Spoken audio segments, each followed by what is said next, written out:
Hello guys, मैं हूं मनीष वर्मा और आपका स्वागत है हमारे चैनल लर्न ऑफ टेक्नो पर। डियर फ्रेंड, हमारा थ्योरी का सेशन है जिसमें हम वेल्डिंग के बारे में पढ़ रहे हैं।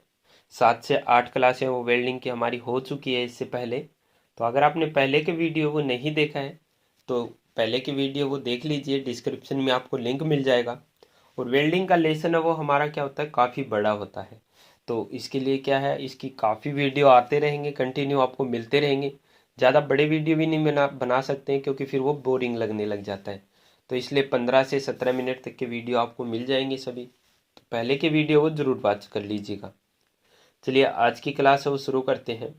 ठीक है, हम पढ़ रहे थे वेल्डिंग में नॉर्मल टूल कौन सी यूज होते हैं। तो नेक्स्ट हमारा टूल है वो है स्क्राइबर। स्क्राइबर क्या होता है, तो इसका प्रयोग है वो मार्किंग करते समय लाइन लगाने के लिए करते हैं। यह टूल स्टील की तार का बना होता है। इसकी लंबाई है वो 150 मिलीमीटर से 200 मिलीमीटर तक होती है। स्क्राइबर क्या होता है, स्क्राइबर क्या होता है, एक तार के आकार का होता है जो दोनों तरफ से क्या होता है, नुकीला किया होता है। जैसे कि आप इसमें देख पा रहे हैं, एक साइड से 90 डिग्री एंगल में मुड़ा हुआ भी है। ठीक है, तो इसका यूज भी हम मुड़े हुए भाग का यूज भी कई जगह कर सकते हैं। जैसे कहीं गहराई के अंदर हमें मार्किंग करनी है या कोई अंदरूनी सरफेस पर हमें मार्किंग करनी है तो वहाँ पर मुड़े हुए भाग के द्वारा मार्किंग कर सकते हैं। ठीक है, इसके अलावा sir scribing block, marking block या फिर सरफेस गेज के साथ में भी इसका यूज है वो करते हैं। ठीक है, तो स्क्राइबर का यूज है वो नॉर्मली मार्किंग के लिए किया जाता है। ये टूल स्टील के वायर का बना होता है। ठीक है, इसकी लंबाई होती है वो नॉर्मली 150 से 200 मिलीमीटर तक आपको देखने के लिए मिल जाती है। ठीक है, क्योंकि जो धातु होती है उसके ऊपर क्या है कि नॉर्मल हम पेंसिल या पेन के द्वारा तो लाइनें खींच नहीं सकते हैं। ठीक है, तो उसके ऊपर क्या करते हैं, स्क्राइबर के द्वारा धातु के ऊपर लाइनें लगाई जाती है ताकि वो लाइन हमें दिखाई भी दे। ठीक है, उसके बाद उसके ऊपर पंचिंग कर ली जाती है। ठीक है, तो इसी के लिए स्क्राइबर का यूज है वो किया जाता है। इसका एक सिरा नुकीला तेज होता है जबकि दूसरा सिरा 90 डिग्री के कोण पर मुड़ा हुआ होता है और पॉइंट इनके क्या होते हैं, तेज होते हैं। इसका पॉइंट एंगल है वो 12 से 15 डिग्री के कोण पर ग्राइंड होता है। 12 से 15 डिग्री के कोण पर बहुत ही इंपॉर्टेंट है। ठीक है, इसका एंगल है वो मोस्ट इंपॉर्टेंट है। कई बार क्या होता है 8 डिग्री से 12 डिग्री दिया हुआ मिलता है। ठीक है, कहीं पर 8 डिग्री से 15 डिग्री भी दिया हुआ मिलता है। कहीं पर क्या आपको 12 डिग्री से 15 डिग्री पर भी दिया हुआ मिलता है। कई बार दिया हुआ है 8 से 12 या 15 डिग्री पर। ठीक है, तो इस प्रकार में से इनमें से क्या कोई एक मिलेगा, इन चारों में से कोई एक आपको मिलता है तो वही आपका क्या हो जाता है, करेक्ट आंसर हो जाता है। कहीं ये मत सोचना कि सर ने तो आपको 12 से 15 बताया था और यहाँ पे 8 से 12 दे रखा है तो ये गलत है, 8 से 15 दे रखा है ये गलत है। नहीं डियर फ्रेंड, ये भी गलत नहीं है, ये भी गलत नहीं है, ये भी गलत नहीं है। 8 डिग्री से 12 डिग्री तक भी रख सकते हैं, लेकिन नॉर्मली जो रखा जाता है वो 12 से 15 डिग्री तक रखा जाता है। ठीक है, तो 8 से 12 दिया है, 8 से 15 दिया है, 8 से 12 या 15 दिया है, तो वहां तक क्या है आप इनको रख सकते हैं। ठीक है, नेक्स्ट देख लेते हैं आगे इसमें क्या दिया हुआ है। आगे इसमें दिया हुआ है हेमर। हेमर क्या होता है, जो घरों में हथौड़ा बोला जाता है। ठीक है, हेमर क्या होता है, वेल्डिंग शॉप में जॉब को सीधा करने तथा चीजल आदि पर चोट लगाने के लिए हेमर का प्रयोग वो करते हैं। यानी कि जो हमारे वर्क पीस है उनको सीधा करने के लिए, उनको बेंड करने के लिए, मोड़ने के लिए, उन पर चोट लगाने के लिए हम किसका यूज करते हैं, हेमर का यूज करते हैं। या फिर चीजल आदि पर चोट लगाने के लिए, चीजल यानी कि छेनी जो बोला जाता है, चीजल होती हो, चीजल के ऊपर चोट लगाकर कोई कटिंग वगैरह करते हैं तो वहां पर भी क्या है, हेमर का यूज है वो किया जाता है। हेमर है वो बॉल पेन, क्रॉस पेन या स्ट्रेट पेन, 3 प्रकार के होते हैं। कौन से बॉल पेन, क्रॉस पेन और स्ट्रेट पेन होते हैं वो नॉर्मली यूज करते हैं। इसके अलावा हेमर है वो काफ़ी होते हैं, जैसे लकड़ी का हेमर होता है जिसको मेलेट बोलते हैं, वुडन मेलेट भी बोलते हैं उसको। ठीक है, हार्ड लकड़ी का होता है। बड़ा जो घन बोलते हैं जो स्लेज हेमर होता है। ठीक है, तो ये अलग अलग प्रकार से, कला हेमर होता है, रा हाइड हेमर होता है। तो ये क्या है, अलग अलग कार्य के अनुसार बनाए हुए होते हैं। लेकिन नॉर्मली जो हमारे यूज किए जाते हैं, हमारे शॉप फ्लोर पर जो नॉर्मली हैमर यूज किए जाते हैं उनमें ज़्यादातर बॉल पेन हैमर आपको देखने के लिए मिलता है। मोस्टली आप कहीं भी देखेंगे बॉल पेन हैमर आपको देखने के लिए मिलेगा। उसके अलावा क्रॉस पेन और स्ट्रेट पेन हैमर भी क्या है, कुछ स्टैंडर्ड कार्यों के लिए इनका यूज है वो किया जाता है। ठीक है, यह कास्ट स्टील के बनाए जाते हैं। ठीक है, हैमर को क्या है, कास्ट स्टील का बनाया जाता है। ठीक है, इनमें आप देख सकते हैं कि बॉल पेन हैमर है। ठीक है, बॉल पेन हैमर में क्या है, इसका जो पेन है, पेन होता है ऊपर का भाग, ये क्या बना हुआ है बॉल के अनुसार का, और इसका फेस है वो चपटा होता है। ठीक है, बीच का भाग है वो चीक होता है। ठीक है, इसके बाल और पेन को क्या किया जाता है, हार्ड किया जाता है। लेकिन बीच का भाग जो हमारा चीक रहता है, इसको क्या रखा जाता है, सॉफ्ट रखा जाता है, यानी नरम रखा जाता है बीच के भाग को। ठीक है, अब बीच के भाग को नरम क्यों रखा जाता है, तो क्योंकि बीच के भाग में बना होता है हमारा आई होल, और आई होल में क्या किया जाता है, हैंडल को फिट किया जाता है, और सामने से इसमें पच्चड़ लगाई जाती है, वेज बोलते हैं जिसको, वेज पच्चड़। ठीक है, तो क्या है, हैंडल को फिट करना, पच्चड़ लगाना, तो यानी कि इसके ऊपर क्या है, बीच के भाग पर चोट लगने के चांसेस ज़्यादा रहते हैं। अगर बीच का भाग है उसको सॉफ्ट नहीं रखेंगे, नरम नहीं रखेंगे, तो क्या ये टूटने के चांसेस जब इसके बढ़ जाते हैं। साथ में ये बीच का भाग नरम रहता है तो ये झटकों को भी सहन कर लेता है। जैसे फेस से चोट लगा रहे हैं या पेन से चोट लगा रहे हैं, तो क्या होंगे, झटके जो लगेंगे तो उनको भी ये सहन कर लेता है। ठीक है, तो बॉल पेन हैमर में क्या होगा कि इसका जो पेन होगा वो बाल के आकार का होगा और फेस चपटा रहता है। ठीक है, नेक्स्ट है स्ट्रेट पेन। तो इसमें क्या बनी हुई है, पेन ऊपर से नुकीली बनी हुई है, लेकिन हैंडल की सीध में बनी हुई है। क्या बनी हुई है, हैंडल की सीध में बनी हुई है, तो ये स्ट्रेट पेन हैमर है। ठीक है, इसका भी फेस सब चपटा होता है, और पेन है वो वी शेप में बनी हुई होती है। बीच का भाग चीक जो होता है वो इसका नरम रखा जाता है। इसमें भी क्या होता है, वेज सॉरी आई होल बना होता है, जिसमें हैंडल लगाकर वेज लगाई जाती है, यानी पचड़ लगाई जाती है। ठीक है, नेक्स्ट इसमें देख लेते हैं क्रॉस पेन हैमर। नेक्स्ट कौन सा है, क्रॉस पेन हैमर। अब क्रॉस पेन हैमर और स्ट्रेट पेन हैमर में कोई अंतर नहीं है खास। ठीक है, इनकी पेन बनी होती है वो वी आकार में ही बनी हुई होती है। लेकिन लेकिन dear friend, straight peen hammer होगा उसमें पेन होगी वो हैंडल के स्ट्रेट में होगी, लेकिन क्रॉस पेन हैमर में क्या होगा, हैंडल के क्रॉस में होगी। यानी कि हैंडल इधर है और इसके क्रॉस में क्या बनी हुई है, हमारी पेन बनी हुई है, तो वो क्रॉस पेन हैमर होगा। और हैंडल की सीध में ही अगर हमारी पेन बनी हुई हो तो वो स्ट्रेट पेन हैमर हमारा रहता है। ठीक है, इसमें भी बीच का भाग होता है वो चीक होता है, ऊपर का भाग पेन होता है, नीचे का भाग फेस होता है। चीक को नरम रखा जाता है, यहाँ पर आई होल होता है जिसमें वेज या पच्चड़ लगाई जाती है। ठीक है, वेज या पच्चड़ क्यों लगाई जाती है, ताकि हमारा हैंडल है वो बाहर ना निकल सके चोट लगाते समय। ठीक है, तो इसीलिए क्या इसमें वेज या पच्चड़ लगाई जाती है। हैमर का होल होता है वो आई होल, यानी अंडाकार आकार में बनाया जाता है। अब हैमर का आई होल है वो अंडाकार आकार में क्यों बनाया जाता है, कई बार क्वेश्चन पूछ लिया जाता है।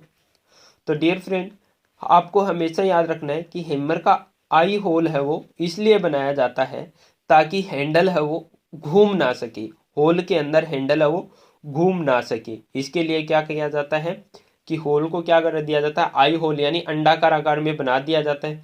तो उसी के आकार का क्या करना पड़ेगा, हमें हैंडल बनाकर उसमें फिट करना पड़ेगा। तो अब यह क्या होगा, हैंडल इस आकार में बन गया, हैंडल क्या बन गया, इस शेप में हमारा बन गया। तो अब ये क्या होगा, घूम नहीं पाएगा, हैंडल क्या नहीं कर पाएगा, घूम के इस आकार में तो नहीं आ पाएगा, ये इधर तो नहीं आ पाएगा ना डियर फ्रेंड। तो इसीलिए क्या करते हैं, इसको आई आकार में, ठीक है, या फिर अंडाकार आकार में बनाया जाता है। ठीक है, तो इसीलिए क्या है, हैमर का जो होल होता है जहां पर हैंडल फिट किया जाता है उसको आई होल बोला जाता है, अंडाकार आकार का, इलिप्स आकार का बना हुआ होता है। ठीक है, नेक्स्ट हमारा 8 नंबर, इसमें क्या दिया हुआ है, चीजल। चीजल यानी छेनी। तो वेल्डिंग शॉप में पतली सीटों, सरिया, तार व मेश वायर वगैरह आदि को काटने के लिए फ्लैट चीजल का प्रयोग है वो किया जाता है। यह हाई कार्बन स्टील के बनी होती है तथा हार्ड और टेम्पर होती है। ठीक है, लेकिन यहाँ पर डियर फ्रेंड एक चीज और ऐड करना आपको, चीजल का आगे का भाग है वही हार्ड एवं टेम्पर किया रहता है। ठीक है, फिगर में मैं आपको बता दूंगा कि लगभग कहाँ तक है वो हार्ड एवं टेम्पर किया रहता है।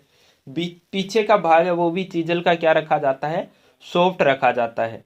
ठीक है, अब वेल्डिंग शॉप में जो यूज करते हैं वो फ्लैट चीजल ज़्यादा यूज की जाती है। इसके अलावा भी अलग अलग प्रकार की चीजल होती है। ठीक है, जैसे हाफ राउंड है, डायमंड पॉइंट है, काउ माउथ है, ठीक है, इस प्रकार की चीजें वो यूज की जाती है। हाई कार्बन स्टील की बनाई हुई होती है और इसको हार्ड एवं टेम्पर किया जाता है। लेकिन डियर फ्रेंड, सिर्फ आगे के भाग को ही हार्ड एवं टेम्पर किया जाता है चीजल के, पीछे का भाग है वो सॉफ्ट रखा जाता है। ठीक है, ऊपर का भाग हेड होता है, बीच का भाग बॉडी होता है और आगे का भाग होता है एज होता है, किनारा होता है जहां से ये कटिंग करता है। ठीक है, तो आगे से एज या पॉइंट को ही हार्ड एवं टेम्पर किया जाता है, आगे के भाग को, बाकी पीछे का भाग है वो सॉफ्ट रखा जाता है, जिससे कि इस पर चोट लगाने पर वो चोट को सहन कर सके। अगर ये पूरा ही हार्ड होगा तो जैसे ही हम पीछे से चोट लगाएंगे तो ये टूटने का खतरा इसमें बना रहता है। तो इसलिए क्या है, पीछे के भाग को सॉफ्ट रखा जाता है। नेक्स्ट है हमारा 9 नंबर। इसमें क्या दिया हुआ है, इसमें दिया हुआ है डिवाइडर। यह एक मार्किंग टूल है। डिवाइडर क्या है, एक मार्किंग टूल है। इसका प्रयोग जॉब पर चाप व वर्त लगाने तथा लंबाई को बराबर भागों में बांटने के लिए करते हैं। यह इसमें आगे दिया हुआ नहीं है।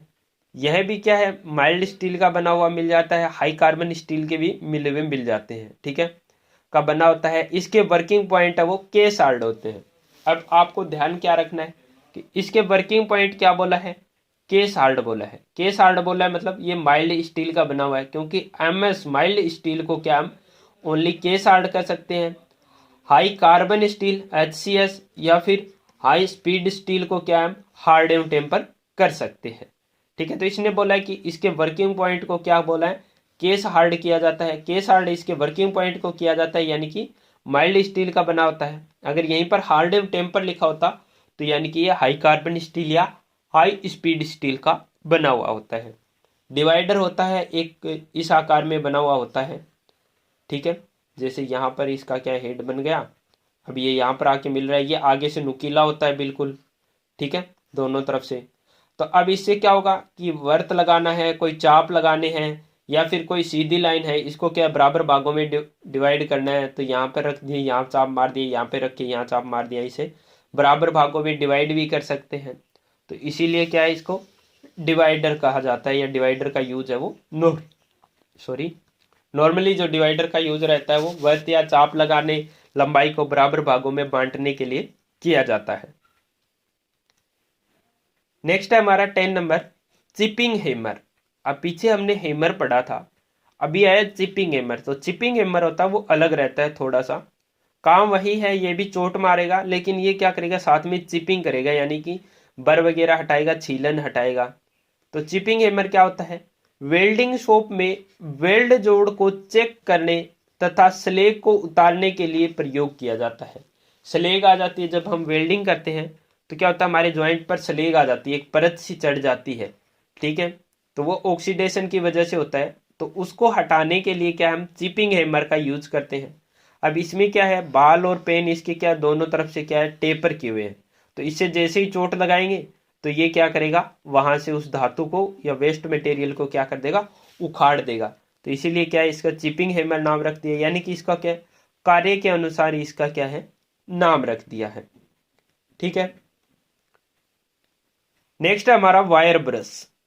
नेक्स्ट क्या है, वायर ब्रश।